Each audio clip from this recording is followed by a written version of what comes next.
¿Alguna vez has sentido un escalofrío al oír el ulular de una lechuza en la oscuridad de la noche? Ese sonido misterioso ha intrigado y a veces asustado a la humanidad durante milenios. Hoy vamos a viajar en el tiempo para descubrir por qué un simple canto de ave se convirtió en un presagio tan poderoso. Nuestro viaje comienza en la antigua Roma y Grecia, alrededor del año 500 a.C. En estas grandes civilizaciones, las lechuzas no eran simplemente aves nocturnas, eran consideradas mensajeras del oculto, vinculadas directamente con la muerte y el inframundo. Imagínate ser un ciudadano romano, caminando por una calle poco iluminada. De repente, escuchas ese distintivo, tu corazón se detendría. No era solo un pájaro, era una señal. Se creía que el ulular de una lechuza presagiaba una enfermedad inminente, o, peor aún, la muerte de alguien cercano. Esta asociación no era casual. Las lechuzas son criaturas de la noche, el momento en que el mundo de los vivos parece más cercano al de los espíritus. Sus ojos grandes y fijos, su capacidad para girar la cabeza casi por completo, y su vuelo silencioso, las hacían parecer seres de otro mundo. En la mitología griega, la lechuza estaba asociada a Atenea, la diosa de la sabiduría, lo que le daba un aire de conocimiento y misterio. Sin embargo, en el folclore popular, su lado oscuro prevalecía. El poeta romano Ovidio escribió sobre ellas como aves de mal agüero, y se cuenta que el ulular de una lechuza se escuchó antes de la muerte de varios emperadores romanos, incluido el mismísimo Julio César.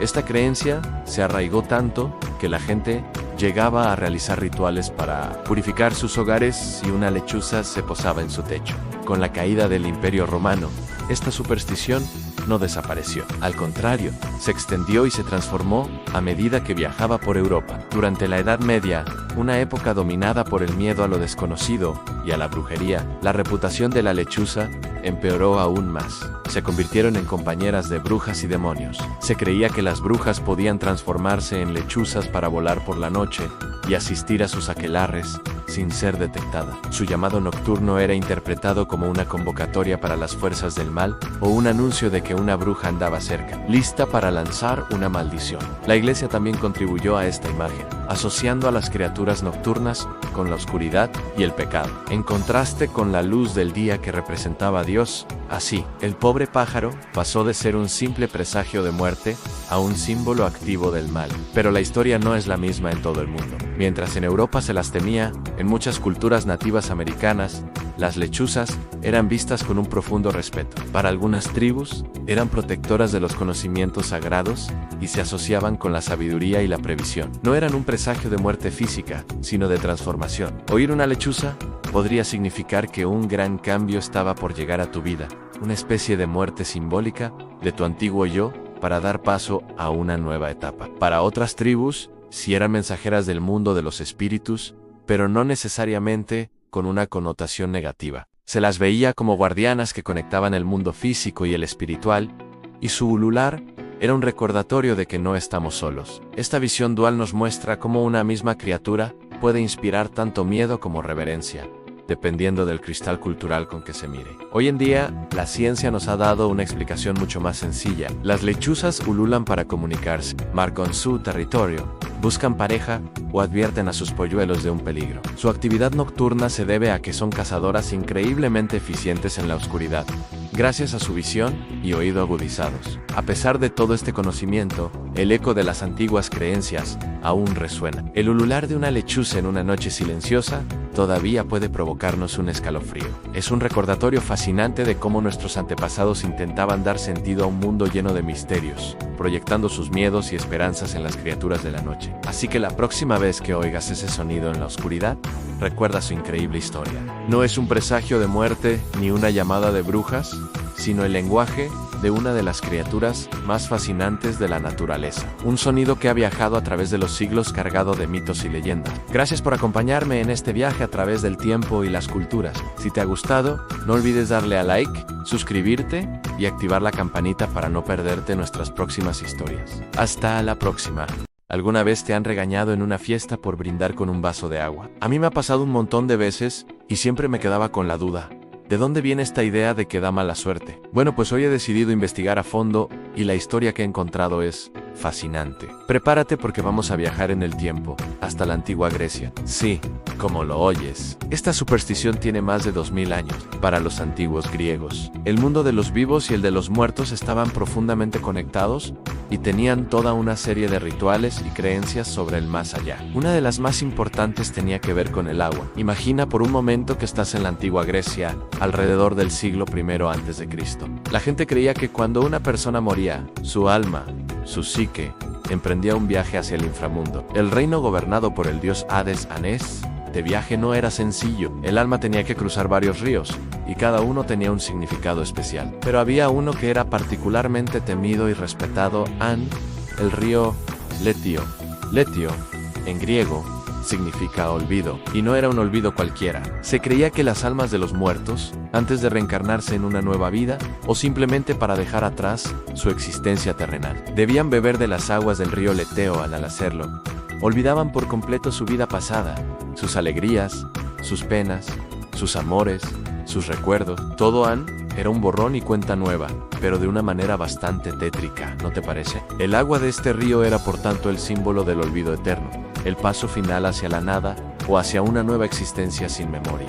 Ahora, piensa en lo que significa un brindis. Un brindis es todo lo contrario al olvido. Cuando chocamos nuestras copas, lo hacemos para celebrar, para recordar un momento especial, para desear salud, felicidad y prosperidad a nuestros seres queridos. Es un acto de vida, de memoria, de conexión con los demás. Brindamos por el futuro, pero también por el presente que estamos compartiendo. Así que aquí es donde las dos ideas chocan de frente. Para los antiguos griegos, brindar con agua era como invocar el olvido del río Litio en un momento de celebración. Era como si estuvieras deseando que esa felicidad, esa amistad o ese amor que estás celebrando se desvaneciera, se olvidara, como las memorias de los muertos. Básicamente, estabas tentando a la mala suerte, deseándote a ti mismo o a la otra persona un destino fatal. O en el mejor de los casos, que vuestros lazos se rompieran y cayeran en el olvido. Era un presagio terrible. Esta creencia era tan fuerte que se fue transmitiendo de generación en generación. Los romanos, que adoptaron gran parte de la cultura y la mitología griega,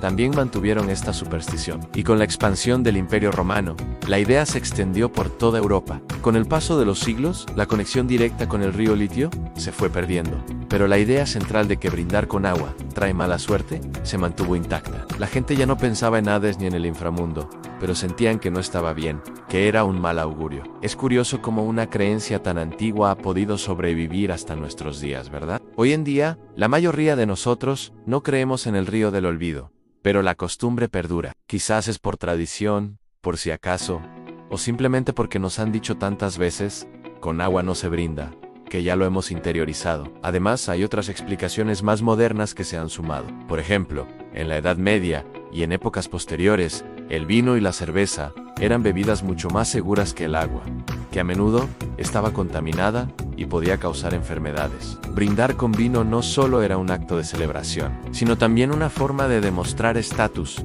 y de asegurarse de que se estaba bebiendo algo seguro. Ofrecer un brindis con agua podría haber sido visto como un gesto de tacañería o incluso como un insulto, como si no valoraras lo suficiente a tus invitados para ofrecerles algo mejor. Así que la próxima vez que alguien te diga que no brindes con agua, ya puedes contarle toda esta historia. No es solo una manía, es una tradición milenaria que nos conecta directamente con los mitos y miedos de la antigua Grecia. Y bueno, aunque yo personalmente creo que la intención es lo que cuenta, quizás por si las moscas, la próxima vez pida un refresco.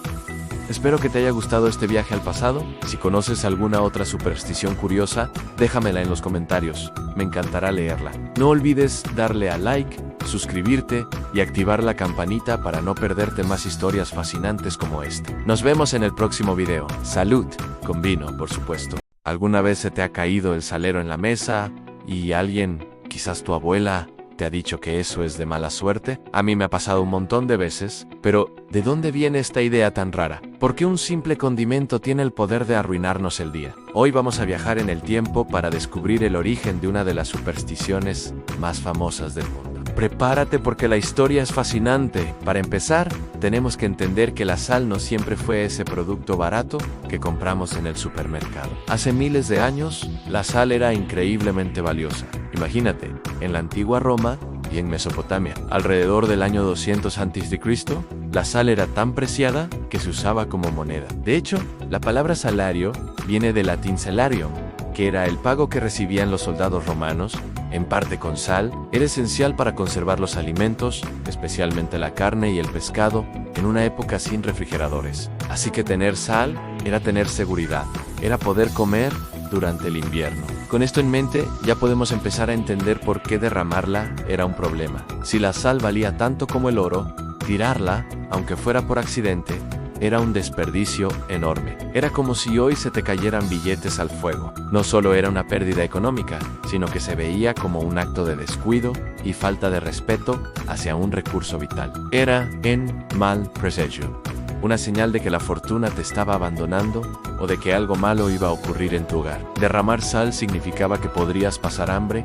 o que tus finanzas se verían afectadas, pero la historia se pone aún más interesante. La sal no solo tenía un valor material, sino también un profundo significado espiritual y simbólico. En muchas culturas antiguas, la sal se consideraba una sustancia pura, capaz de ahuyentar a los malos espíritus y la corrupción. Se usaba en rituales religiosos y ofrendas a los dioses para purificar espacios y personas. Por ejemplo, los hebreos la usaban en sus pactos y sacrificios. En la tradición cristiana, Jesús se refiere a sus discípulos como la sal de la tierra, simbolizando su valor y capacidad para preservar lo bueno en el mundo. Así que, si la sal era un símbolo de pureza, amistad y protección divina, derramarla adquiría un significado todavía más oscuro. No solo estabas desperdiciando algo valioso, sino que estabas simbólicamente abriendo la puerta a la mala suerte, a las energías negativas e incluso a la influencia del diablo. Se creía que al derramar la sal, estabas rechazando la protección divina y dejando un espacio vulnerable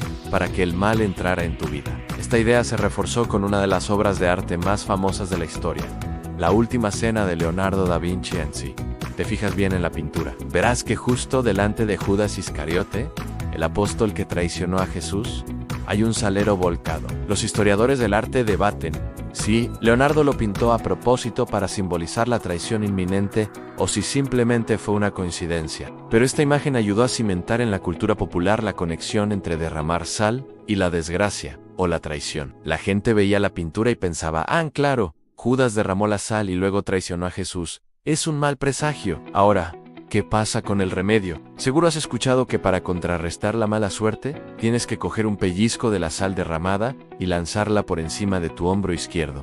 ¿Por qué el izquierdo? Pues bien, en muchas tradiciones, el lado izquierdo se asociaba con el mal y lo siniestro. Se creía que el diablo o los malos espíritus se sentaban sobre tu hombro izquierdo, esperando una oportunidad para tentarte o hacerte daño. Así que, al lanzar la sal sobre ese hombro, se suponía que le estabas arrojando la sal directamente a los ojos al diablo, cegándolo y ahuyentándolo. Era una forma de enmendar tu error y protegerte de las consecuencias. Hoy en día, la mayoría de nosotros no creemos literalmente que el diablo esté esperando en nuestro hombro. Pero estas costumbres y supersticiones se han quedado con nosotros como parte de nuestra cultura y folclore. Son un eco de un pasado donde la vida era muy diferente y donde la gente buscaba explicaciones y formas de controlar un mundo que a menudo parecía impredecible y peligroso. La próxima vez que se te caiga la sal, quizás sonrías al recordar esta increíble historia. Puedes lanzar un poquito por encima de tu hombro, por si las dudas, o simplemente limpiarlo, sabiendo que ahora conoces el secreto que se esconde detrás de este simple acto. ¿Conocías esta historia? ¿Qué otras supersticiones te gustaría que exploráramos? Déjamelo en los comentarios, me encanta leer tus ideas. Gracias por acompañarme en este viaje al pasado. Si te ha gustado, no olvides darle a like, suscribirte y activar la campanita para no perderte ningún video. Nos vemos en el próximo. ¡Ay, no!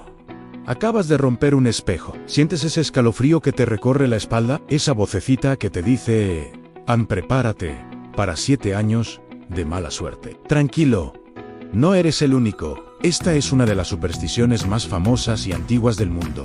Pero, ¿alguna vez te has preguntado de dónde viene exactamente? ¿Por qué un simple objeto roto tiene el poder de arruinarnos la vida durante tanto tiempo? Bueno, la respuesta es mucho más fascinante de lo que imaginas y nos lleva a un viaje en el tiempo, a una época de dioses, almas y magia. Para entenderlo todo, tenemos que retroceder unos 2000 años. Hasta la antigua Grecia, los griegos no veían los espejos como nosotros. Para ellos, no eran solo un pedazo de vidrio pulido. Creían que el reflejo que veían en el agua o en metales brillantes era una ventana directa a su alma. No era solo una imagen, era una parte tangible de su ser, su esencia espiritual. Así que, ver tu reflejo era, en cierto modo, mirar tu propia alma. Tenían una práctica llamada catoptromancia, que era básicamente adivinación usando espejos. Un adivino sumergía un espejo en agua y le pedía a una persona enferma que se mirara. Si el reflejo se veía claro y nítido, era una buena señal. Significaba que se recuperaría. Pero si la imagen salía distorsionada o borrosa, el pronóstico era sombrío. Luego llegaron los romanos, que eran grandes admiradores de la cultura griega y adoptaron muchas de sus creencias, pero como siempre, les dieron su propio toque. Heredaron esta idea de que el reflejo contenía una parte del alma. Entonces, si un espejo se rompía, la lógica era aterradora. No solo se rompía el objeto, sino que el alma de la persona quedaba fracturada, atrapada entre los pedazos de vidrio. Una alma rota no podía proteger a su dueño de la desgracia, dejándolo vulnerable a todo tipo de calamidades y mala fortuna. Imagínate el pánico que debía causar. Pero, ¿y los 7 años? ¿De dónde sale esa cifra tan específica? Aquí es donde la cosa se pone aún más interesante. Los romanos también tenían una creencia muy arraigada de que el cuerpo humano y la vida misma se renovaban en ciclos de 7 años. Creían que cada 7 años te convertías en una persona completamente nueva, tu salud se restauraba, tu cuerpo cambiaba. Así que, si tu alma se había roto al quebrar un espejo, tenías que esperar a que tu cuerpo completara su ciclo de renovación de 7 años para que tu alma sanara junto con él en solo. Entonces, la mala suerte se iría y volverías a estar completo. Por eso, durante ese tiempo, la persona era considerada desalmada y propensa a todo tipo de infortunios. Con la expansión del Imperio Romano, esta superstición viajó por toda Europa. Siglos después, en el siglo XV, en Venecia, Italia, los artesanos perfeccionaron la técnica para crear espejos de vidrio con una capa de plata muy parecidos a los que usamos hoy. Estos espejos eran increíblemente caros, un verdadero artículo de lujo que solo los más ricos podían permitirse. Eran tan valiosos como un coche de lujo hoy en día. Así que, los dueños de las casas advertían a sus sirvientes con historias terroríficas sobre la mala suerte, para que tuvieran el máximo cuidado al limpiarlo. Si un sirviente rompía un espejo, no solo se enfrentaba a la ira de su patrón, sino que probablemente tendría que trabajar gratis durante 7 años para pagar el costo del espejo. Así que la superstición se reforzó con una razón económica muy real y práctica. Pero no todo estaba perdido. Si rompías un espejo, existían antídotos para contrarrestar la maldición. Una de las soluciones más comunes era recoger cuidadosamente todos los trozos del espejo roto y enterrarlos bajo la luz de la luna llena. Se creía que la luna tenía poderes purificadores y que, al enterrar los fragmentos, se enterraba también la mala suerte, permitiendo que el alma se liberara y sanara más rápido. Otro remedio era tirar los pedazos a un río que corriera hacia el sur, para que la corriente se llevara la mala fortuna lejos, o simplemente moler todos los trozos hasta convertirlos en polvo para que ya no pudieran reflejar nada, rompiendo así la maldición. Hoy en día, la mayoría de nosotros sabemos que romper un espejo es solo un accidente y que la mala suerte es solo una idea. Pero es increíble como una creencia que nació hace miles de años, mezclando filosofía, medicina antigua y un poco de economía doméstica, sigue tan presente en nuestra cultura popular. Así que la próxima vez que veas un espejo roto, en lugar de asustarte, recuerda esta increíble historia. Quizás no te traiga mala suerte, pero sí una buena anécdota para contar. ¿Qué te pareció? ¿Conoces alguna otra superstición interesante? Déjamelo saber en los comentarios. Y si te gustó este viaje al pasado, no olvides darle like al video, suscribirte al canal y activar la campanita para no perderte ninguna de nuestras próximas historias. Nos vemos en el próximo video. ¿Alguna vez te has preguntado por qué tantos edificios saltan del piso 12 al 14? ¿O por qué algunas aerolíneas no tienen fila 13. Esta superstición está tan arraigada en nuestra cultura que incluso tiene un nombre, triskaidekafobia. Pero, ¿de dónde viene este miedo al número 13? Pues, la historia es fascinante y nos lleva miles de años atrás, a mitos y leyendas que dieron forma a nuestro mundo. Para entenderlo, viajemos primero a la mitología nórdica. Imagina un gran banquete en el Valhalla, el paraíso de los guerreros. 12 de los dioses más importantes están celebrando.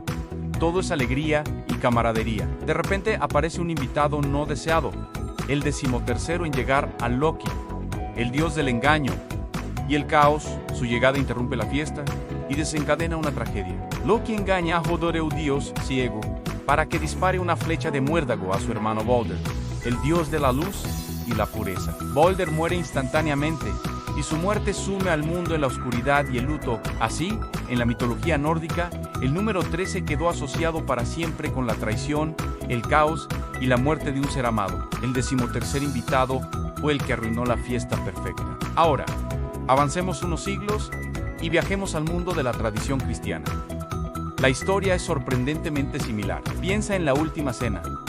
Jesús se reúne con sus 12 apóstoles para compartir una última comida antes de su crucifixión. En total, son 13 personas sentadas a la mesa. ¿Y quién fue el 13º individuo en esa mesa? El que traicionaría a Jesús. Judas Iscariote. Por 30 monedas de plata, Judas entregó a Jesús a las autoridades, lo que condujo directamente a su muerte. Una vez más, tenemos una cena de 13 personas que termina en traición y muerte. La conexión es innegable, tanto en la mitología nórdica como en la narrativa cristiana.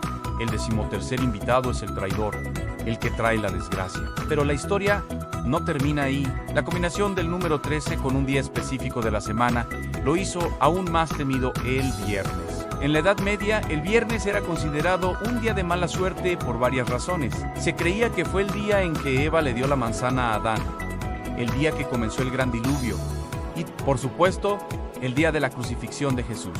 Así que, cuando juntas el día de la mala suerte, el viernes, con el número de la mala suerte, el 13, obtienes el temido. Viernes 13, una superstición que ha perdurado durante siglos y que sigue muy presente en la cultura popular. Además, algunos historiadores apuntan a otro evento crucial que ocurrió un viernes 13. El viernes 13 de octubre de 1307, el rey Felipe IV de Francia ordenó el arresto masivo de los caballeros templarios. Cientos de ellos fueron capturados, torturados y posteriormente ejecutados bajo acusaciones de herejía. Este evento marcó el final de una de las órdenes militares más poderosas de la historia y consolidó la reputación del viernes 13 como un día de catástrofe y fatalidad. Así que, la próxima vez que evites el número 13, recuerda que no es solo una manía moderna, es el eco de antiguas leyendas nórdicas, de relatos bíblicos sobre traición y de eventos históricos que cambiaron el mundo. Es la historia de Loki, de Judas y de los templarios,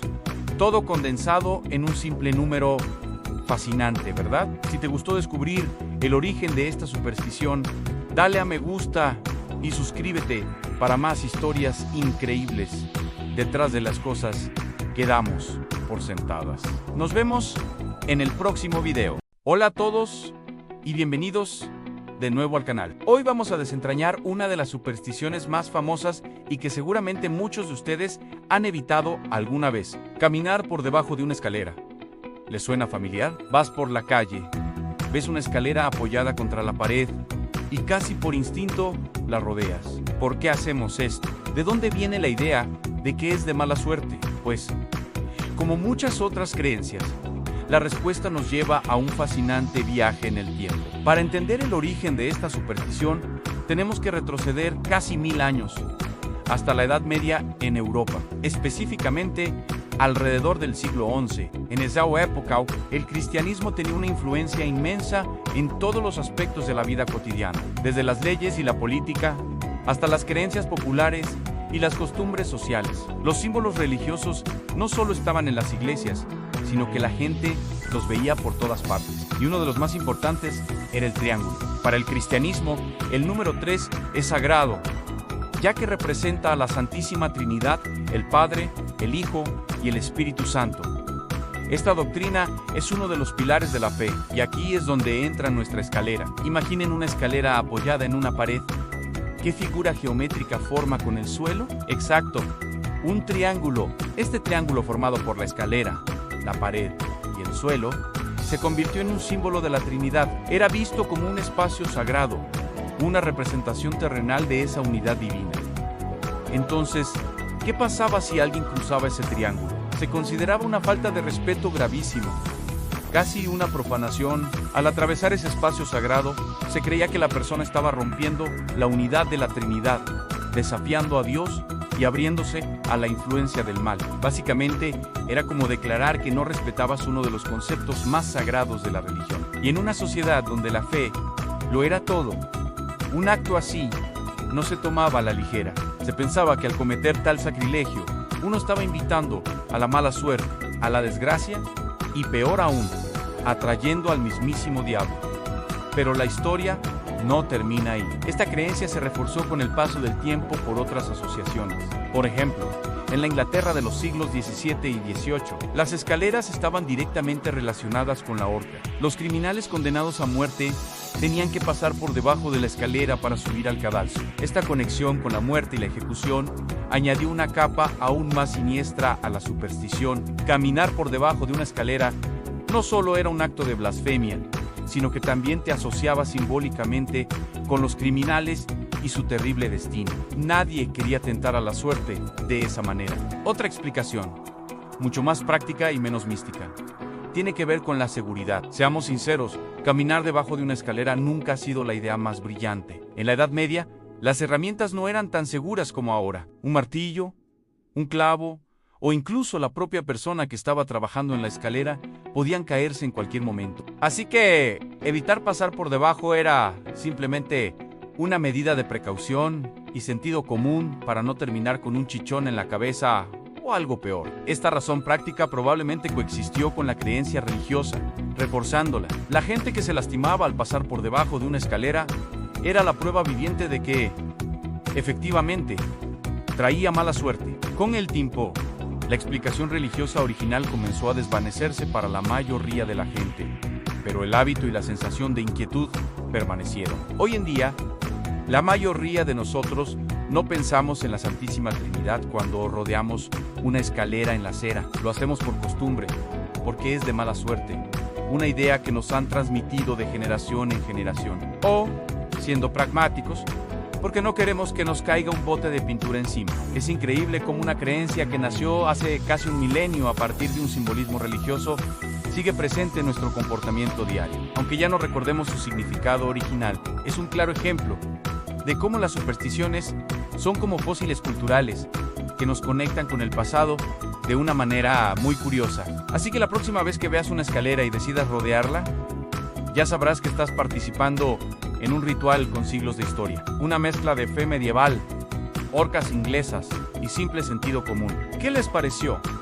¿Conocían esta historia? ¿Ustedes evitan pasar por debajo de las escaleras? Déjenme sus comentarios aquí abajo, me encanta leer sus opiniones y si conocen otras versiones de esta superstición, no olviden darle like al video si les ha gustado, suscribirse para no perderse más curiosidades como esta y activar la campanita de notificaciones. Muchas gracias por acompañarme y nos vemos en el próximo video.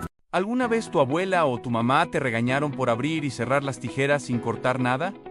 A mí me pasaba todo el tiempo, me decían que traía mala suerte y yo no entendía por qué, pero como buen curioso, me puse a investigar y descubrí que esta idea no es para nada nueva. De hecho, tiene siglos de historia. Para entenderlo, tenemos que viajar en el tiempo, muy atrás, hasta la Edad Media europea, por allá de los siglos XII o XIII.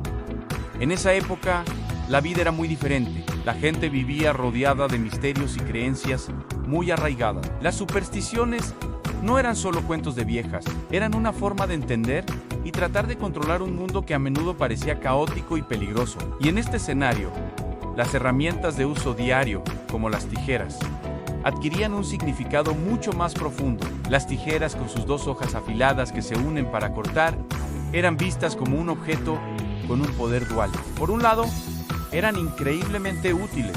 Imagina a un sastre sin tijeras o a un escriba intentando recortar un pergamino. Eran esenciales para la vida cotidiana y el trabajo. Pero por otro lado, esa misma capacidad de cortar, de separar algo que antes estaba unido, les daba un aura de poder simbólico, casi mágico. Entonces, ¿qué pasaba cuando alguien abría y cerraba las tijeras en el aire sin un propósito claro, sin nada que cortar? Para la mentalidad medieval, esto era un acto que rompía el orden natural. El sonido metálico, el chasquido en el vacío, era como perturbar el aire mismo. Creían que al hacer esto, no solo estabas desperdiciando el poder de la herramienta, sino que estabas simbólicamente cortando algo invisible, pero muy importante. ¿Y qué era eso invisible? Pues nada más y nada menos que la buena suerte, el destino o incluso los lazos que te unían a tu comunidad y a tu familia. Se pensaba que el aire estaba lleno de espíritus, tanto buenos como malos. Al cortar el aire sin razón, abrías una especie de portal o herida en el tejido de la realidad, permitiendo que la mala fortuna y los espíritus malignos se colaran en tu vida. Era como invitar al desastre. Piénsalo así. Si el propósito de las tijeras es separar, al usarlas en el aire estabas separando tu propia suerte de ti mismo. Estabas cortando tu fortuna, tu salud o tus relaciones, en una época donde una mala cosecha o una enfermedad podían significar la ruina. Nadie quería arriesgarse a tentar al destino de esa manera. Además, el simple acto de jugar con un objeto afilado se consideraba imprudente y una falta de respeto hacia la herramienta y el trabajo que representaba. Esta creencia se fue transmitiendo de generación en generación. Pasó de ser una advertencia seria en la Edad Media a convertirse en un consejo de abuelas en nuestros días. Aunque hoy la mayoría de nosotros no creemos que cortar el aire atraiga a malos espíritus, la superstición sobrevive como un eco de ese pasado lejano. Es una costumbre, una forma de decir, ten cuidado o no juegues con las herramientas. Es fascinante cómo un simple gesto puede tener una historia tan rica y compleja, ¿verdad? La próxima vez que sientas el impulso de hacer sonar las tijeras en el aire, quizás recuerdes esta historia, ya no por miedo a la mala suerte, sino como un pequeño guiño a nuestros antepasados y a su forma de ver el mundo. Y bueno, también para evitar el regaño de mamá, que eso sí que es mala suerte segura. Así que ahí lo tienes, el misterio de las tijeras resuelto. ¿Conoces alguna otra superstición curiosa? Déjamela en los comentarios. Me encantaría investigarla. Gracias por acompañarme en este viaje al pasado. Hola a todos y bienvenidos de nuevo a nuestro canal. Hoy vamos a viajar en el tiempo para desentrañar una de las supersticiones más curiosas y antiguas de Europa, especialmente arraigada en España e Italia. ¿Alguna vez has escuchado que cruzarse con una monja trae mala suerte? Suena extraño, ¿verdad? Pues quédate conmigo porque vamos a descubrir el fascinante origen de esta creencia. Para entenderlo, tenemos que transportarnos a la Europa medieval alrededor del siglo XIV. Imagina las calles de piedra, la gente vestida con ropas sencillas y una sociedad profundamente marcada por la religión, pero también por el miedo y la superstición. En aquella época, la vida era dura y la muerte estaba siempre presente a causa de enfermedades, hambrunas y guerras. La gente buscaba constantemente señales, presagios que pudieran advertirles de un peligro inminente. Y aquí es donde entran en juego nuestras protagonistas. Las monjas, con sus hábitos largos y oscuros, principalmente negros, se convirtieron en un símbolo visual muy potente.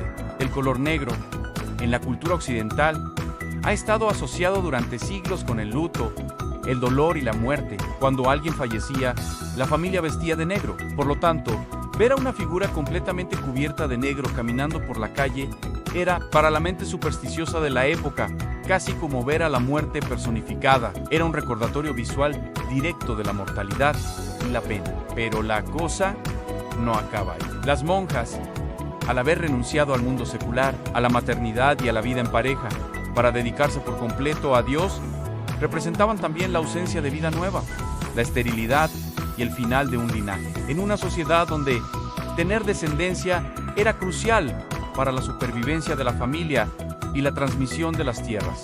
Cruzarse con un símbolo de la renuncia a la procreación era visto como un mal augurio, especialmente para los negocios, las cosechas o la fertilidad. Era como si su presencia cortara la buena fortuna o la promesa de un futuro próspero. Además, pensemos en el contexto social. Las monjas vivían en conventos, lugares de clausura, apartados del bullicio diario. Su aparición en público era poco frecuente y generalmente se debía a motivos serios, como asistir a un enfermo grave o acompañar un cortejo fúnebre. Por lo tanto, si veías a una monja por la calle, era muy probable que algo malo estuviera ocurriendo cerca. La gente empezó a asociar su presencia con noticias trágicas, creando una conexión directa en el imaginario popular en sí. Veo una monja, algo malo va a pasar. Con el paso de los siglos, lo que empezó como una interpretación simbólica basada en el miedo y las circunstancias de la época, se fue solidificando hasta convertirse en una superstición hecha y derecha. La gente empezó a desarrollar pequeños rituales para contrarrestar la mala suerte. Algunos decían que había que tocar hierro inmediatamente. Otros que había que buscar un botón en la ropa y tocarlo hasta que vieras a un perro para transferir el mal augurio. Imagina la escena. Hoy en día, por supuesto, sabemos que todo esto no tiene ninguna base real. Es simplemente un eco de un pasado lejano. Una reliquia cultural que nos cuenta mucho sobre cómo veían el mundo nuestros antepasados. Es fascinante ver cómo un simple color y un estilo de vida pudieron generar una superstición tan extendida y duradera. Así que la próxima vez que te cruces con una monja por la calle, en lugar de buscar un botón o un trozo de hierro, simplemente sonríe y piensa en la increíble historia que hay detrás de esa antigua creencia. Espero que te haya gustado este viaje al pasado. Si es así, no olvides darle a me gusta, suscribirte al canal y activar la campanita para no perderte nuestros próximos videos. Nos vemos en el siguiente. ¿Alguna vez te has preguntado por qué se dice que cruzarse con un gato negro trae mala suerte? Esta creencia es súper antigua y la verdad, bastante injusta para nuestros amigos felinos. Para entender de dónde viene todo este rollo, tenemos que viajar en el tiempo, hasta la Edad Media en Europa, más o menos entre los siglos X y XIV. En aquella época, la gente vivía con mucho miedo a lo desconocido. La brujería era un tema que aterraba a casi todos, y cualquier cosa que pareciera un poco misteriosa podía ser vista como algo malo. Y aquí es donde entran en escena los gatos negros.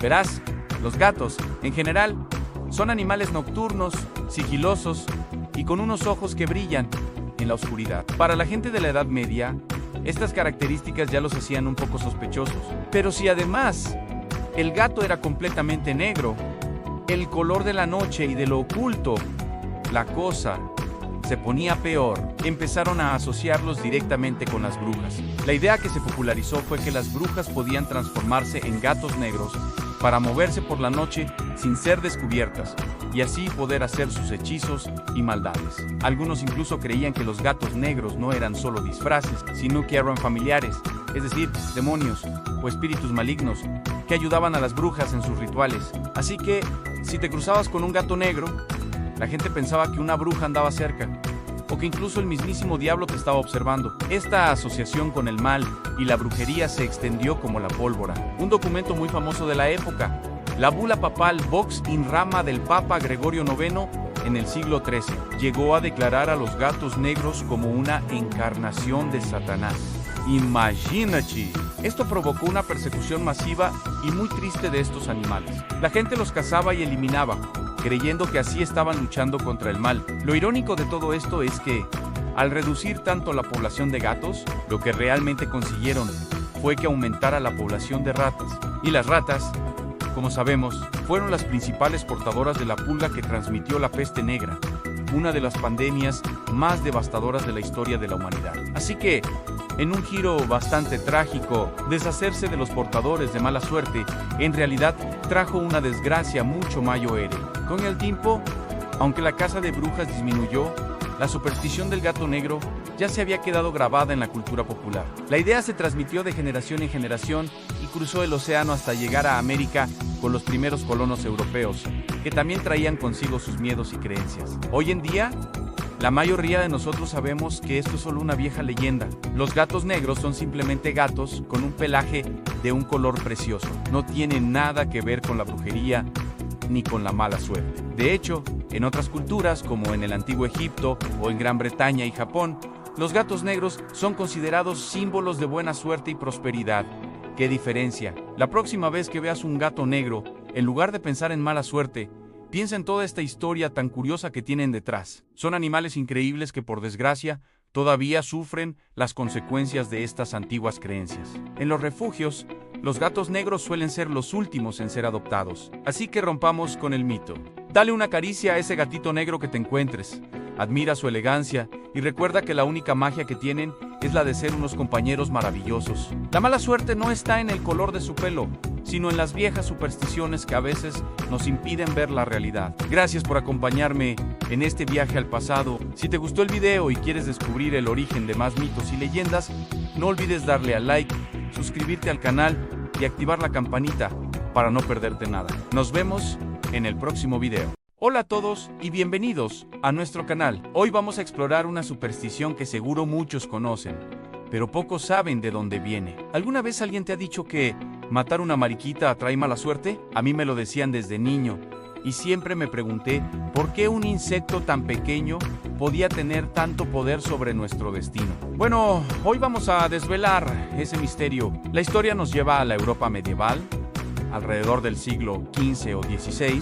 En aquella época, la agricultura no era como la conocemos hoy. No había pesticidas avanzados ni tecnologías modernas. La supervivencia de un pueblo entero dependía de que las cosechas salieran bien. Una mala temporada podía significar hambre, enfermedades y desesperación. Cada grano de trigo, cada verdura, era increíblemente valioso. Y aquí es donde entran nuestras pequeñas amigas, las mariquitas. Los agricultores de la Edad Media y el Renacimiento se dieron cuenta de algo fascinante. Cuando sus campos estaban llenos de pulgones y otros insectos que se comían las plantas, las mariquitas aparecían como un ejército de salvadoras. Se comían a estas plagas sin descanso, protegiendo las cosechas de una destrucción segura. Para la gente de esa época, esto no era solo biología, era visto casi como un milagro. Las mariquitas eran consideradas un regalo del cielo, pequeños guardianes enviados para asegurar que hubiera comida en la mesa. En algunas culturas, incluso las asociaban con la Virgen María, llamándolas escarabajos de Nuestra Señora. Su llegada era un presagio de buena fortuna y una cosecha abundante. Entonces, ¿qué pasaba si alguien por accidente o a propósito mataba a una de estas protectoras?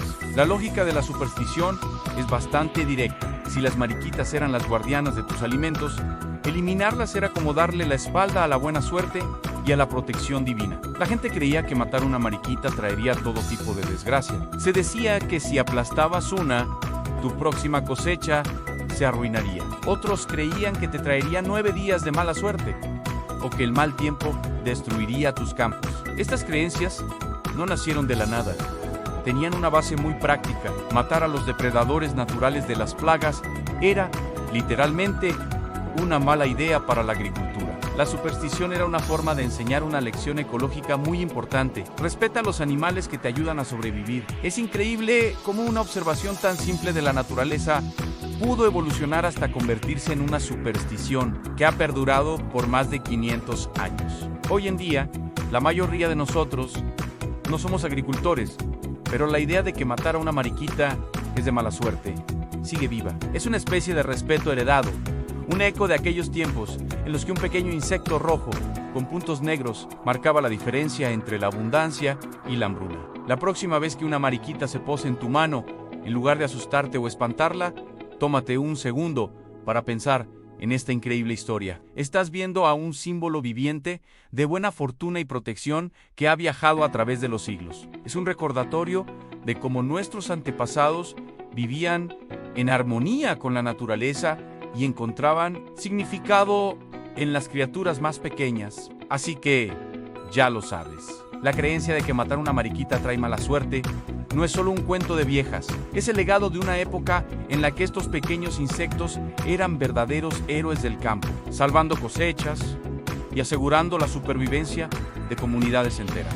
Muchas gracias por acompañarnos en este viaje al pasado. Si te ha gustado esta historia, no olvides darle like al video y suscribirte para no perderte nuestras próximas exploraciones de misterios y supersticiones. Nos vemos en el próximo video. ¿Alguna vez te has detenido a pensar en esos pequeños actos cotidianos que hacemos casi sin darnos cuenta? Cosas que nuestras abuelas nos decían que hiciéramos o evitáramos para no atraer la mala suerte. Hoy vamos a desempolvar una de esas creencias que ha barrido generaciones enteras, la superstición de la escoba. Seguro has escuchado esto en casa nunca, pero nunca dejes una escoba apoyada en la pared con las cerdas hacia arriba. La razón, se dice que esta simple acción puede literalmente barrer tu buena suerte y tu fortuna fuera de tu hogar. Suena un poco exagerado, ¿no? Pero, ¿de dónde viene esta idea tan peculiar? Para entenderlo tenemos que viajar en el tiempo, a una época mucho más oscura y llena de miedos, el siglo XVII. Nos encontramos en plena era de la caza de brujas, un periodo en Europa y América donde la paranoia y el miedo a lo sobrenatural estaban en su punto más álgido. Cualquier cosa fuera de lo común podía ser vista como una señal de brujería. ¿Y qué objeto está más asociado con las brujas que la escoba? En el imaginario popular, las brujas no solo usaban las escobas para limpiar, sino para volar por los cielos nocturnos en camino a sus aquelarres. La escoba se convirtió en un símbolo poderoso, un objeto cargado de magia y misterio. Entonces, ¿cómo se conecta esto con ponerla al revés? La lógica de la superstición es fascinante. La función principal de una escoba es barrer, sacar la suciedad de un lugar. Si colocas la escoba con las cerdas hacia arriba, es como si invirtiera su propósito. En lugar de limpiar lo malo, la creencia popular decía que estaba simbólicamente barriendo hacia afuera todo lo bueno a la prosperidad, la felicidad, la salud y por supuesto el dinero. Era como abrir la puerta a la desgracia y decirle: "Ampasa, estás en tu casa, piénsalo". En una época donde la vida era precaria y la gente buscaba explicaciones para las desgracias, culpar a una escoba mal puesta era una forma de sentir que tenían algo de control. Si la mala suerte llegaba, quizás era porque alguien había dejado la escoba al revés. Era más fácil de aceptar que las duras realidades de la vida en el siglo XVII. Además, había otra creencia asociada. Se pensaba que dejar la escoba con las cerdas hacia arriba era una invitación a los malos, espíritus o incluso a las propias brujas para que entraran en tu casa. La escoba, en su posición normal, con las cerdas hacia abajo, estaba lista para cumplir su función de limpieza y protección, barriendo las malas energías. Ao invertirla, la dejabas sin defensa y peor aún, la convertías en una especie de señal de bienvenida para las fuerzas oscuras. Con el tiempo la caza de brujas terminó, pero muchas de estas creencias quedaron arraigadas en la cultura popular. Se transmitieron de padres a hijos como consejos prácticos, perdiendo su oscuro origen, pero manteniendo su esencia de advertencia. Lo que una vez fue un miedo mortal a la brujería, se transformó en una simple costumbre para no tentar a la suerte. Hoy en día, la mayoría de nosotros no creemos que una escoba pueda controlar nuestro destino financiero.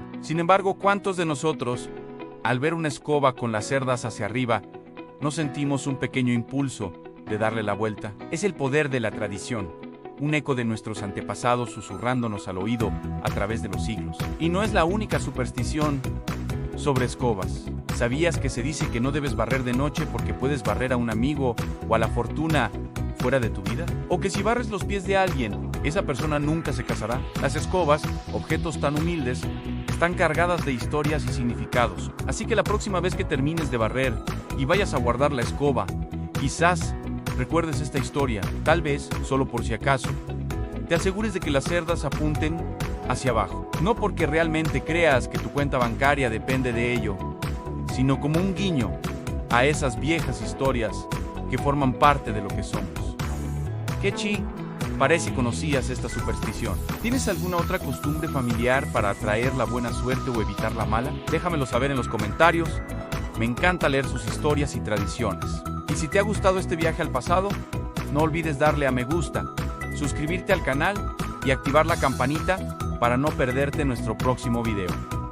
Nos vemos en la próxima. Gracias por acompañarme. Hola a todos y bienvenidos a nuestro canal. Hoy vamos a desentrañar uno de esos misterios cotidianos que todos hemos escuchado alguna vez. ¿Es realmente de mala suerte abrir un paraguas dentro de casa? Seguro que tu abuela o tu mamá te lo han dicho 1000 veces. Pero ¿de dónde viene esta idea tan extraña? Prepárense, porque vamos a viajar en el tiempo para descubrirlo. Para encontrar el origen de esta superstición, tenemos que retroceder hasta la Inglaterra victoriana, allá por el siglo XVIII. En aquella época, los paraguas no eran como los que usamos hoy en día. Eran artilugios enormes, pesados y bastante toscos. Estaban hechos con varillas metálicas rígidas y un mecanismo de apertura bastante brusco. Imagínense tratar de abrir una de esas bestias en un pasillo estrecho o en una sala llena de muebles delicados y porcelanas. Lo más probable es que terminaras rompiendo algo valioso, o peor aún, lastimando a alguien. El mecanismo de resorte era tan potente que el paraguas se abría con una fuerza considerable, casi como si explotara. No era raro que una varilla metálica saliera disparada y le diera un buen susto o un buen golpe a la persona que estuviera cerca. Así que la advertencia de no abrir el paraguas en interiores tenía una base muy práctica y lógica. Era simplemente para evitar accidentes domésticos y lesiones. Era una cuestión de seguridad y de no tener que comprar un jarrón nuevo cada vez que llovía. Pero, como suele pasar con muchas advertencias prácticas a lo largo de la historia, con el tiempo la razón original se fue olvidando. La gente sabía que no debía hacerlo, pero ya no recordaba exactamente por qué. Lo que empezó como un consejo de sentido común para evitar el caos en casa, poco a poco se transformó en algo más misterioso. La gente empezó a asociar el acto de abrir un paraguas bajo techo con la mala fortuna. Si algo malo sucedía después de haberlo hecho, era fácil culpar al paraguas. Esta idea se fue transmitiendo de generación en generación, y como con un juego de teléfono descompuesto, la historia se fue adornando. Ya no era solo no abras el paraguas dentro para no romper nada, sino que se convirtió en abrir un paraguas dentro atrae la desgracia, o desafía a los espíritus protectores del hogar. En algunas culturas, se creía que el paraguas diseñado para protegerte de las tormentas del exterior, al abrirlo dentro de casa, insultaba a los espíritus guardianes que ya te protegían en tu hogar. Era como decirles que su protección no era suficiente. Con el paso de los siglos, los paraguas se modernizaron, se hicieron más ligeros, seguros y fáciles de usar. El riesgo de romper la lámpara del salón o de sacarle un ojo a tu primo desapareció casi por completo. Sin embargo, la superstición ya estaba tan arraigada en la cultura popular que sobrevivió al avance de la tecnología. Se convirtió en una de esas costumbres que seguimos sin cuestionar, simplemente por si acaso. Es fascinante cómo una simple medida de precaución de hace 300 años puede evolucionar hasta convertirse en una creencia sobre la mala suerte que perdura en pleno siglo XXI. Hoy en día, la mayoría de nosotros sabemos que no va a caer un rayo en nuestro salón por abrir un paraguas para secarlo, pero muchos todavía sentimos ese pequeño pellizco de duda, esa vocecita que nos dice, mejor no tentar a la suerte. Así que la próxima vez que veas a alguien a punto de abrir un paraguas en casa y le digas que no lo haga, ahora podrás contarle la historia completa. No se trata de magia negra ni de espíritus enfadados, sino de una herencia de los peligrosos y aparatosos paraguas de la Inglaterra victoriana. ¿Qué les parece esta historia? ¿Conocen alguna otra superstición curiosa cuyo origen quieran que investiguemos? Déjenmelo saber en los comentarios. Me encanta leer sus ideas.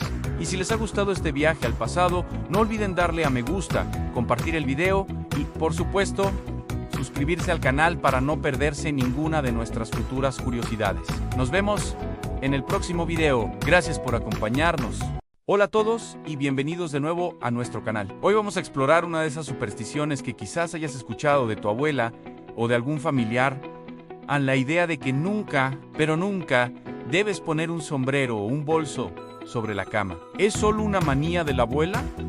¿O hay algo más detrás de esta creencia? Bueno, quédate conmigo porque la historia es mucho más interesante de lo que imaginas y tiene raíces bastante oscuras. Para muchos, es casi un acto reflejo. Llegas a casa después de un largo día. Entras a tu habitación y lo primero que haces es lanzar tu bolso, tu mochila o tu gorra sobre la cama. Es lo más cómodo, ¿verdad? Pero si alguien te ve, es probable que te diga, quítalo de ahí, que trae mala suerte. Quizás te rías y pienses que es una tontería, pero esta creencia no es nueva y se ha transmitido de generación en generación en muchas partes del mundo. Para entender de dónde viene este miedo, tenemos que viajar en el tiempo, específicamente a Europa y Norteamérica entre los siglos XVIII y XIX. En aquella época, la medicina no era ni de lejos lo que es hoy. Las enfermedades eran mucho más peligrosas y lamentablemente la muerte era una visitante mucho más frecuente en los hogares. Ahora, imagina esta escena. Alguien en la familia está gravemente enfermo. La situación es crítica y se llama al médico de la familia. El doctor llega a la casa cargando su maletín de cuero lleno de instrumental y medicinas. Entra en la habitación del enfermo. ¿Y dónde crees que pone su maletín para tener las manos libres y atender al paciente? Exacto, sobre la cama, justo al lado de la persona que estaba luchando por su vida. El maletín del médico sobre la cama se convirtió en un símbolo visual muy potente. Su presencia significaba que la situación era desesperada. Si el médico estaba allí, con su instrumental desplegado, era porque la enfermedad había avanzado mucho. Desafortunadamente, en muchas de esas ocasiones, el paciente no lograba sobrevivir. La gente empezó a asociar directamente la imagen del maletín o bolso sobre la cama con la enfermedad grave y la muerte inminente.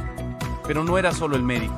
En esos mismos años, cuando la esperanza médica se agotaba, las familias recurrían a la fe. Llamaban al sacerdote o al pastor para que diera la extremaunción o los últimos ritos al moribundo. El clérigo también llegaba a la cabecera del enfermo, a menudo llevando consigo sus objetos rituales en una pequeña bolsa o estuche, o simplemente dejaba su sombrero sobre la cama mientras oraba. De nuevo, la imagen se repetía en un sombrero o una bolsa en la cama.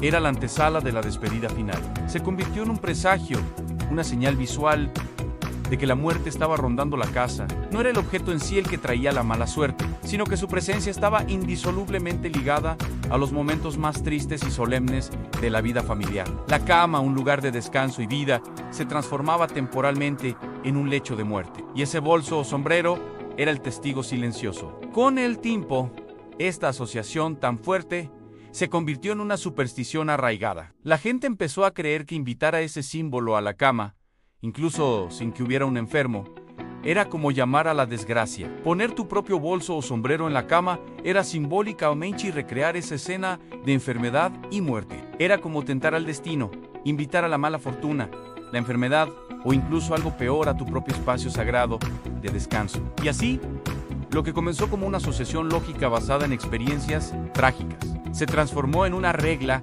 no escrita de comportamiento. Las abuelas se lo enseñaron a sus hijas, y estas a las suyas, con una advertencia seria a no pongas el bolso en la cama, que atrae la pobreza, o no dejes el sombrero ahí, que llama a la enfermedad. Las razones originales se fueron perdiendo, pero la advertencia permaneció. Hoy en día, la mayoría de nosotros no pensamos en médicos del siglo XIX cuando vemos un bolso en la cama, pero la superstición sobrevive, a veces disfrazada de razones más modernas, como la higiene.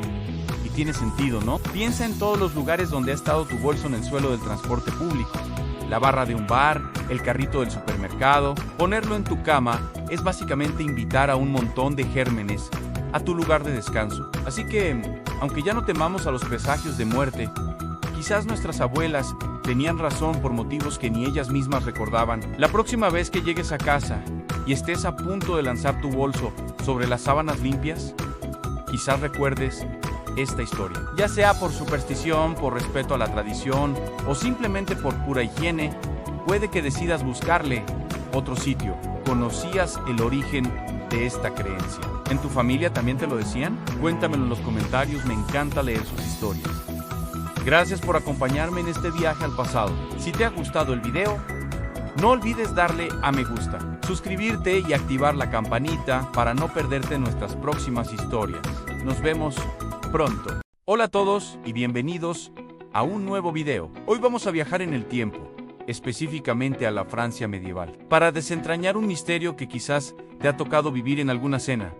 ¿Por qué se dice que poner el pan boca abajo trae mala suerte? Si alguna vez te han regañado por hacerlo, quédate, porque la historia detrás de esta superstición es realmente fascinante. Para entender el origen de todo esto, tenemos que transportarnos a una época bastante sombría, la Edad Media.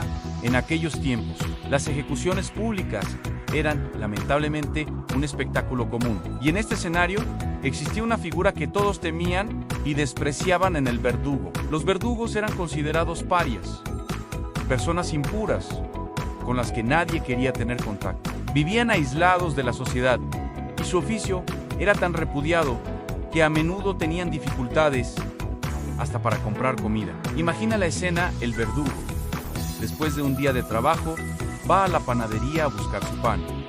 Pero ¿quién querría atenderlo? Los panaderos, para evitar el contacto directo y el estigma social que eso conllevaba, idearon una solución bastante ingeniosa, aunque un poco macabra. Reservaban un pan para el verdugo, y para que nadie más lo tocara por error, lo colocaban al revés, boca abajo, en una esquina del mostrador. Así, todos sabían que ese pan estaba maldito, destinado al ejecutor. Con el tiempo, este gesto se convirtió en un símbolo de mala suerte y de muerte.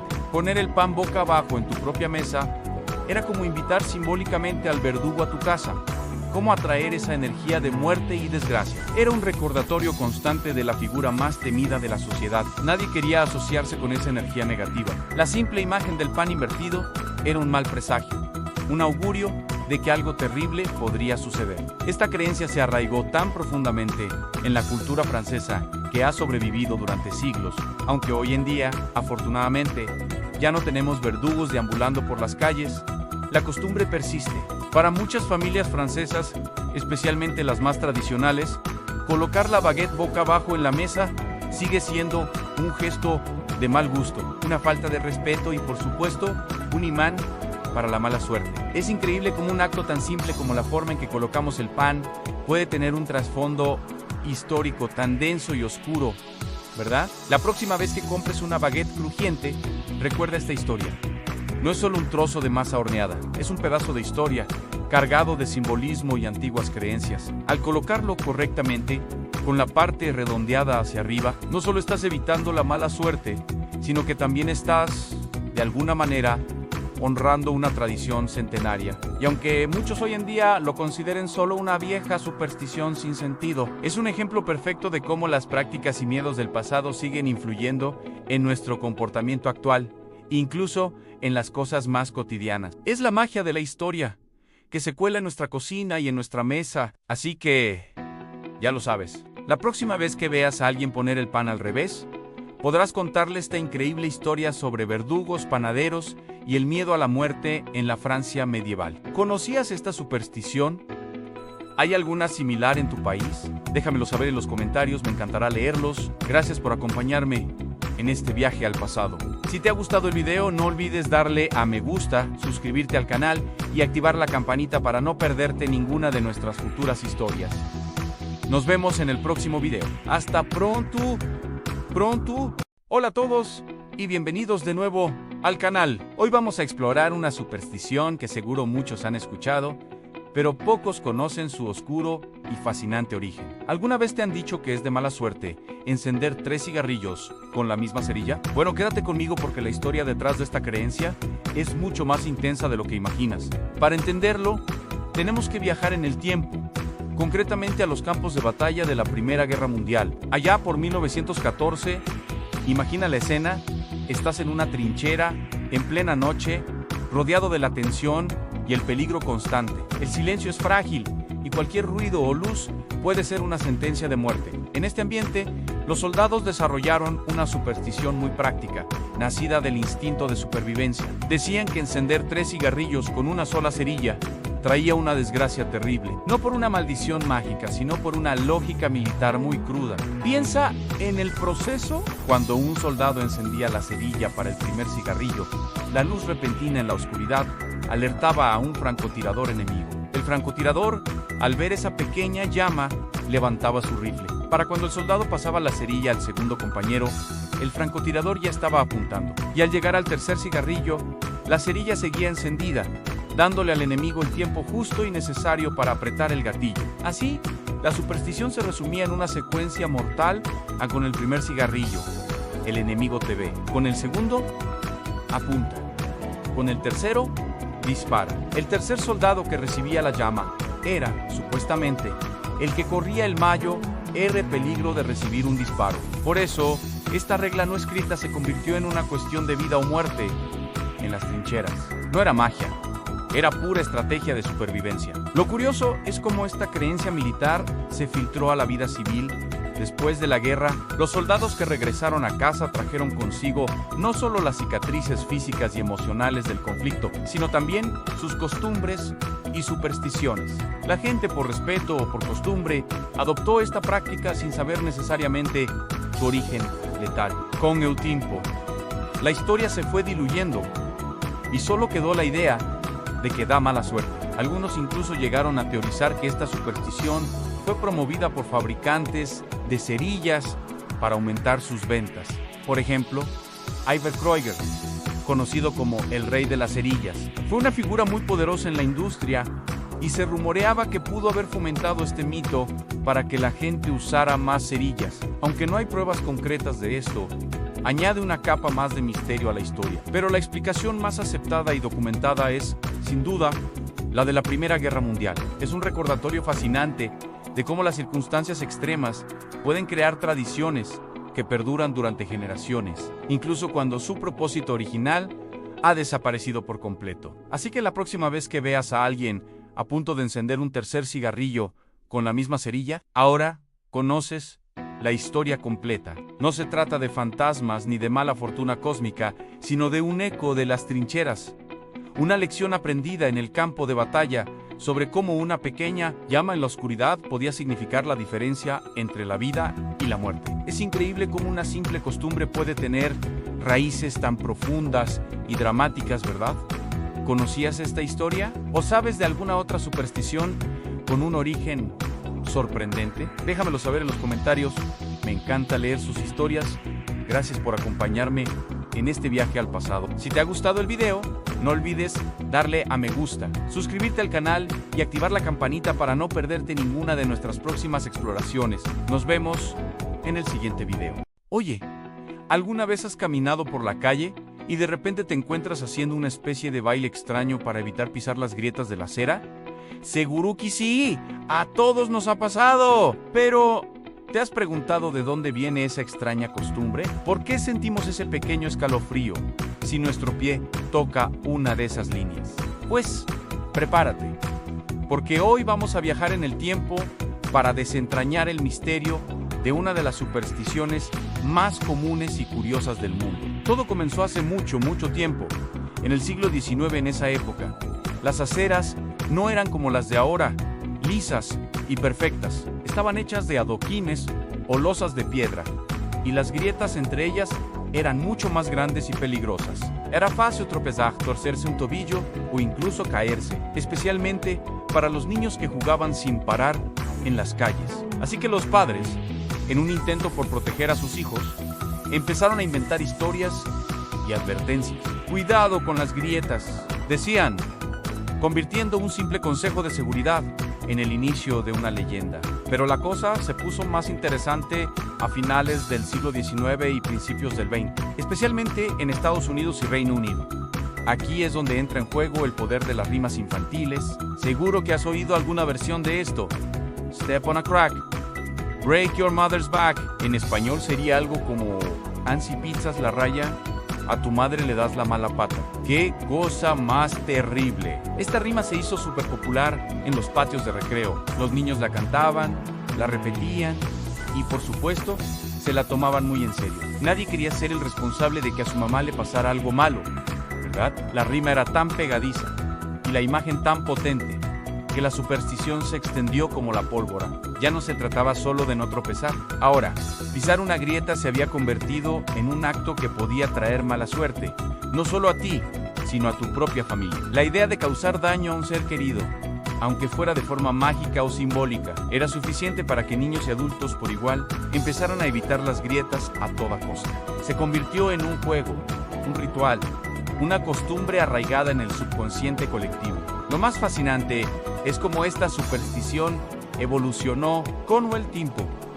La rima original se fue diversificando. Aparecieron versiones que decían que pisar una grieta rompería los platos de tu madre, o que te casarías con alguien poco deseable. En algunas culturas, se decía que las grietas eran portales a otro mundo, o que los malos espíritus podían salir de ellas y atraparte. Así, una simple rima infantil se transformó en un complejo entramado de creencias y miedos populares que se adaptaban a cada lugar. Y aquí estamos, en pleno siglo XXI, con nuestras aceras de concreto y nuestros teléfonos inteligentes.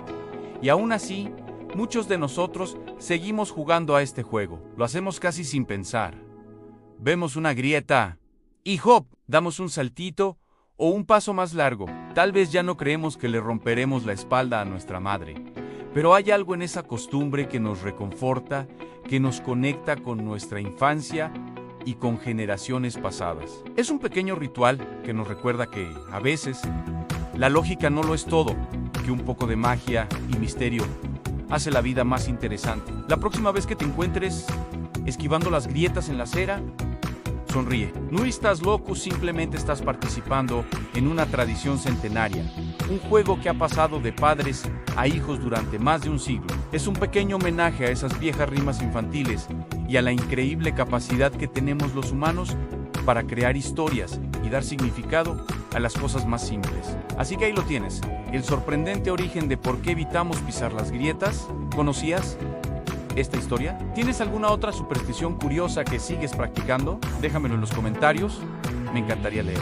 Gracias por acompañarme en este viaje al pasado. Si te ha gustado, no olvides darle al like, suscribirte y activar la campanita para no perderte más curiosidades como esta. Nos vemos en el próximo video. ¿Alguna vez han estado en un teatro y han sentido esa atmósfera tan especial, esa energía casi palpable que flota en el aire antes de que se levante el telón? Los teatros son lugares llenos de historia, arte y, por supuesto, supersticiones. Hoy vamos a hablar de la más famosa y temida de todas, la maldición de Macbeth. Seguramente han oído hablar de ella. La regla es simple, pero estricta: nunca, bajo ninguna circunstancia, se debe pronunciar el nombre Macbeth dentro de un teatro, a menos que sea durante un ensayo o la propia representación de la obra. En su lugar, los actores y el personal del teatro se refieren a ella con apodos como la obra escocesa, el bardo o simplemente esa obra. Pero, ¿de dónde viene este miedo tan arraigado? Para entenderlo, tenemos que viajar en el tiempo, hasta el siglo XVII, a la Inglaterra de William Shakespeare. La leyenda cuenta que para escribir las escenas de las brujas en Macbeth, Shakespeare no se anduvo con rodeos. Se dice que investigó y utilizó conjuros reales, palabras de poder sacadas de un auténtico aquelarre de brujas. Imagínense la escena: un grupo de brujas reales, furiosas porque sus rituales secretos habían sido expuestos en un escenario para el entretenimiento de las masas. Lanzaron una maldición eterna sobre la obra, una maldición que prometía desgracias y fracasos a cualquiera que se atreviera a producirla. La historia del estreno de Macbeth en 1606 parece confirmar estos temores. Se rumorea que el actor que iba a interpretar a Lady Macbeth enfermó repentinamente y murió justo antes de subir al escenario, obligando al mismísimo Shakespeare a tomar su lugar. Desde ese momento, la obra pareció estar marcada por la tragedia. A lo largo de los siglos, la lista de calamidades asociadas a la obra escocesa ha crecido de manera alarmante. Ha habido incendios inexplicables que han consumido teatros enteros, piezas del decorado que se han derrumbado en mitad de una escena, hiriendo a los actores, y producciones que han sido desastres financieros absolutos, llevando a compañías enteras a la quiebra. Uno de los incidentes más conocidos ocurrió en 1849 en Nueva York, en el Astor Place Opera House, una rivalidad entre dos actores que interpretaban a Macbeth, el estadounidense Edwin Forrest y el británico William Charles Macready. Escaló hasta convertirse en una revuelta en toda regla. La disputa sobre quién era el mejor Macbeth desató un motín que dejó más de 20 muertos y cientos de heridos.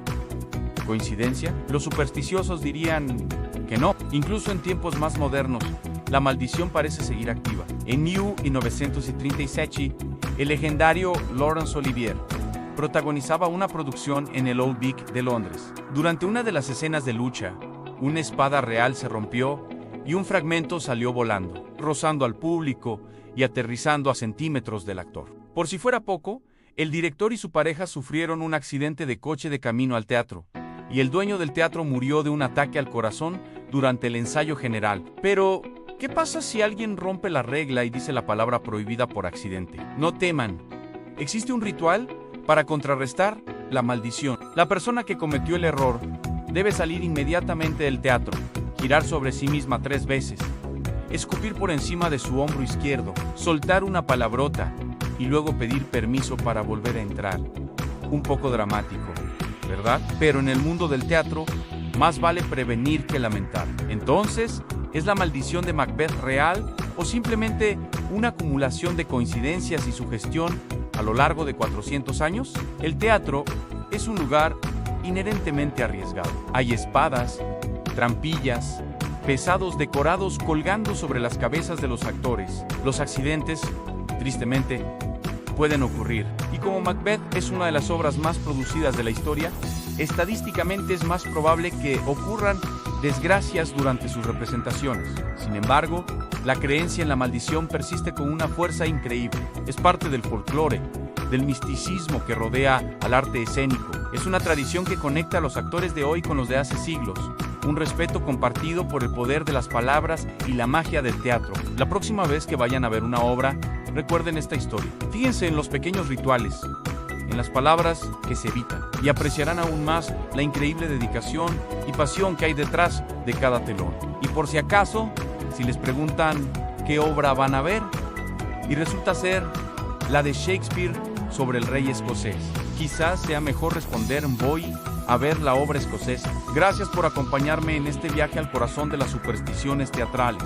Si les ha gustado, no olviden darle a like, suscribirse y activar la campanita para no perderse ningún vídeo. Hasta la próxima. ¿Te acuerdas de esos mensajes que decían, Ann, si no reenvías esto a 10 personas, tendrás 7 años de mala suerte? ¡Qué tiempos! Si creciste a finales de los 90 o principios de los 2000, seguro que te bombardearon con estas cadenas de mensajes, ya fuera por correo electrónico, SMS o los primeros chats. Esta fue una de las primeras grandes supersticiones digitales, una evolución moderna de las viejas cartas en cadena que nuestros padres o abuelos quizás recibieron por correo postal. La idea era simple, pero muy efectiva. Recibías un mensaje a menudo con una historia espeluznante o una advertencia dramática. Podía ser el fantasma de una niña, una promesa de buena fortuna o simplemente una amenaza directa. El gancho siempre era el mismo si rompías la cadena. Algo terrible te pasaría. La mala suerte, un accidente, la ruina económica o incluso la muerte. Y para evitarlo solo tenías que reenviar el mensaje a un número específico de personas, generalmente 7 Dayas o Queens en un tiempo récord, como 1 hora o antes de la medianoche. Pero, ¿de dónde viene realmente esta idea de la maldición digital? El origen es puramente psicológico. Estos mensajes se aprovechan de un miedo muy humano, el miedo a lo desconocido y a las consecuencias de romper una regla, por muy absurda que parezca. En ese momento, la tecnología digital era relativamente nueva para mucha gente. El email y los móviles eran herramientas misteriosas para algunos, y la idea de que un simple mensaje pudiera contener una maldición digital no sonaba tan descabellada. Era como un virus, pero para el alma. La ansiedad era el motor de todo esto. Nadie creía realmente al 100% que un fantasma iba a salir de su pantalla si no reenviaba el email. Pero, ¿y si sí? Esa pequeña duda era suficiente. Total, no pierdo nada con reenviarlo, pensábamos. Mejor prevenir que lamentar. Y así, con cada reenvío, la superstición se hacía más fuerte y se extendía como la pólvora por todo el mundo. Era una prueba de cómo nuestros miedos más antiguos pueden adaptarse a las nuevas tecnologías. Estas cadenas no solo jugaban con el miedo, sino también con la esperanza. Algunas prometían que recibirías dinero o que encontrarías el amor si las compartías. Eran la cara amable de la misma moneda. Al final, lo que nos movía era la necesidad de sentir que teníamos algo de control sobre nuestro destino. Reenviar un mensaje era una acción pequeña y fácil que, supuestamente, podía traer buena suerte o evitar la mala. Hoy en día, estas cadenas han evolucionado. Ya no son solo emails, ahora son memes en redes sociales, mensajes de WhatsApp o retos virales en TikTok. La forma cambia, pero el fondo sigue siendo el mismo Nun. Mezcla de presión social, miedo y esperanza. Nos piden que compartamos algo para mostrar apoyo a una causa, para recibir buena fortuna o simplemente para no ser ese amigo que rompe la cadena. Así que, la próxima vez que te llegue un mensaje pidiéndote que lo compartas para evitar la mala suerte o para que se te cumpla un deseo, recuerda su origen. Es un eco de esas primeras supersticiones digitales, un recordatorio de cómo, a pesar de toda nuestra tecnología, seguimos siendo un poco supersticiosos en el fondo. ¿Y tú? ¿Alguna vez caíste en la trampa y reenviaste uno de estos mensajes por si acaso? Cuéntamelo en los comentarios. Me encantaría leer tus historias. Gracias por ver este video y si te ha gustado, no te olvides de darle a like y suscribirte para más curiosidades como esta. Hasta la próxima. ¿Alguna vez has sentido un escalofrío al ver el número 13 en el calendario? ¿O has cambiado tus planes solo porque caen en martes 13? Si es así, no estás solo. Hoy vamos a desentrañar uno de los misterios más arraigados en la cultura hispana. ¿Por qué el martes 13 es sinónimo de mala suerte? Acompáñame en este viaje por la historia la mitología y las supersticiones para descubrir el origen de este temor. Para empezar, tenemos que separar los dos elementos de esta ecuación, el número 13 y el día martes. Cada uno tiene su propia historia de mala fama. El número 13 carga con una reputación negativa desde hace siglos. En muchas culturas se le considera un número de mal agüero. Una de las referencias más famosas es la Última Cena. ¿Sabías que había 13 comensales en esa mesa? Jesús y sus 12 apóstoles. El comensal número 13 fue Judas Iscariote, el que lo traicionó. Desde entonces, el 13 quedó asociado a la traición y la desgracia. Pero la mala fama del 13 no se detiene ahí. En la mitología nórdica hay una leyenda similar. En un banquete de los dioses en el Valhalla, había 12 invitados. Loki, el dios del engaño y el caos, se coló sin ser invitado, convirtiéndose en el invitado número 13. ¿El resultado? La muerte de Balder, el dios de la luz y la alegría, lo que sumió al mundo en la oscuridad. Incluso en el antiguo Egipto y en la cábala judía, el número 13 se asocia con la muerte y la transformación, aunque no siempre de forma negativa. Aún así, la idea de que el 13 trae mala suerte se extendió por toda Europa y con el tiempo llegó a América. Ahora, hablemos del martes.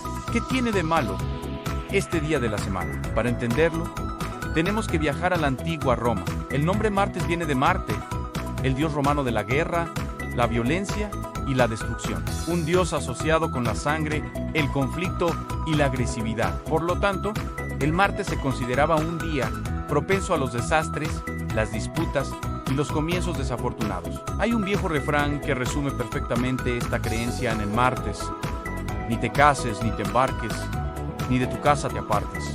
Este dicho popular advertía a la gente que evitara iniciar cualquier proyecto importante en este día, ya fuera un matrimonio, un viaje largo o un nuevo negocio. Entonces, ¿qué pasa cuando juntamos un día gobernado por el dios de la guerra con un número asociado a la traición y la desgracia?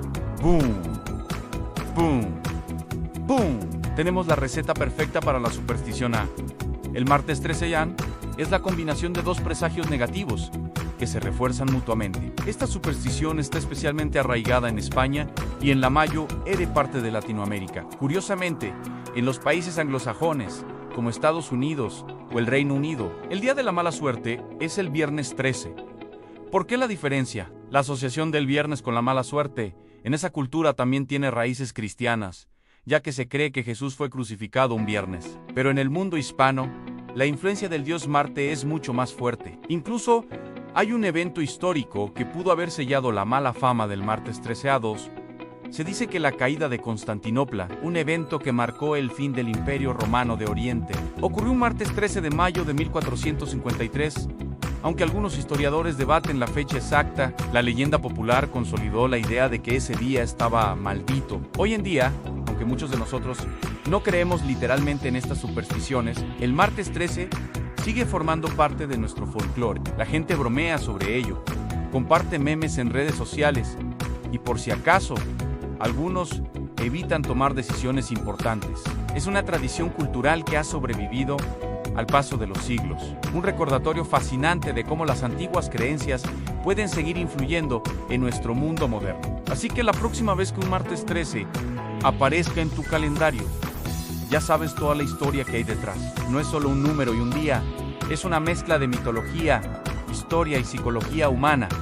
¿Y tú, eres supersticioso con el martes 13? ¿Tienes alguna historia curiosa que te haya pasado en este día? Déjamelo saber en los comentarios. Me encantaría leer tus experiencias. Si te ha gustado este viaje por la historia de las supersticiones, no olvides darle a me gusta, compartirlo con tus amigos y suscribirte al canal para no perderte más curiosidades como esta. Gracias por acompañarme y nos vemos en el próximo video. Hola a todos y bienvenidos a nuestro canal. Hoy vamos a hablar de un ritual que seguro muchos de ustedes conocen muy bien, sobre todo si son fanáticos de algún deporte. Hablamos de esa prenda mágica, esa camiseta, esa bufanda o incluso esos calcetines que te pones en cada partido importante. Sí, me refiero a la famosísima camiseta de la suerte. ¿Te suena familiar? Es esa camiseta que usaste la primera vez que tu equipo ganó una final épica o durante esa remontada histórica que nadie esperaba. Desde ese día, se convirtió en tu amuleto. No se lava, no se toca y por supuesto, se usa en cada partido sin excepción. Es casi como si el destino del equipo dependiera de que tú cumplas con este sagrado ritual en el sofá de tu casa. Esta superstición, aunque parezca muy personal, es en realidad un fenómeno masivo que explotó a mediados del siglo XX, justo cuando el deporte se convirtió en un espectáculo global. Los aficionados empezamos a sentir que de alguna manera podíamos influir en el resultado, y la forma más sencilla de hacerlo era repitiendo exactamente lo que hicimos la última vez que todo salió bien. Si la camiseta sin lavar funcionó, pues sin lavar se queda. Es una lógica simple, pero muy poderosa. Creemos que al usar esa prenda, estamos canalizando la buena fortuna, como si fuéramos una antena de energía positiva para nuestros jugadores. Cada gol, cada punto, cada victoria refuerza la creencia. La camiseta deja de ser una simple pieza de tela y se transforma en un objeto cargado de historia, de emociones y, por supuesto, de mucha suerte. Se convierte en parte de la identidad del aficionado, un símbolo de nuestra fe inquebrantable. Pero, ¿qué pasa cuando la magia se rompe? Imagina la escena. Es el partido del año. La tensión se puede cortar con un cuchillo. Te pones tu camiseta de la suerte, que ya huele a una mezcla de victorias pasadas y nervios. Pero esta vez, August Seelmann. Tu equipo no juega como siempre, los pases no conectan y finalmente llega la dolorosa derrota. De repente, esa camiseta que era tu talismán sagrado se siente diferente. En ese momento de frustración y tristeza ocurre un giro fascinante. La camiseta de la suerte se convierte instantáneamente en la camiseta de la mala suerte. Ya no es el amuleto que traía victorias, sino el objeto maldito que causó la catástrofe. Es una transferencia de culpa perfecta. No es que el equipo haya jugado mal o que el rival fuera superior, no. Claro que no. La culpa es de la camiseta y aquí empieza la segunda parte del ritual, el exorcismo. ¿Qué hacer con este objeto ahora cargado de energía negativa? La necesidad de romper la racha se vuelve una obsesión. Algunos optan por una solución sencilla: lavarla. Un buen ciclo de lavado para purificarla y quitarle toda la mala vibra. Esperan que, al limpiarla, puedan resetear su poder y que vuelva a ser un amuleto de buena suerte para el próximo partido. Otros, sin embargo, toman medidas mucho más drásticas. Creen que la mala suerte está tan impregnada en las fibras de la tela que un simple lavado no será suficiente. Entonces, ¿qué hacen? Algunos la entierran en el jardín, como si estuvieran sepultando un mal recuerdo. Otros, en un acto de purificación por fuego, deciden quemarla. Ven las llamas consumir la tela como una forma de destruir la maldición para siempre y asegurarse de que nunca más pueda afectar a su equipo. Y luego, están los que simplemente la tiran. La meten en una bolsa de basura y la desechan, esperando que al alejarla de sus vidas, la mala suerte se vaya con ella. Es un acto de destierro, una forma de decir: tú ya no tienes poder sobre mí ni sobre mi equipo. Este comportamiento, que puede parecer extremo o irracional desde fuera, es en realidad una forma muy humana de lidiar con la decepción y la falta de control que sentimos como aficionados. Al final del día, culpar a una camiseta es mucho más fácil que aceptar que en el deporte a veces se gana y a veces se pierde. Esta superstición es un reflejo de nuestra pasión, de lo mucho que nos importa y de cómo buscamos darle un sentido al caos impredecible del juego. Es un drama en pequeña escala que se repite en hogares de todo el mundo, partido tras partido. Así que la próxima vez que veas a alguien besando su camiseta antes de un partido, o que escuches a un amigo lamentándose de que era la camiseta maldita, recuerda que no es solo una prenda. Es un símbolo de fe, de esperanza y a veces el chivo expiatorio perfecto. ¿Y tú? ¿Tienes alguna prenda de la suerte? ¿Alguna vez se ha convertido en una de mala suerte? Cuéntanos tus historias en los comentarios, nos encantaría leerlas. Gracias por acompañarnos. Si te gustó el video, no olvides darle like, suscribirte y activar la campanita para no perderte nuestro próximo contenido. Nos vemos en el siguiente.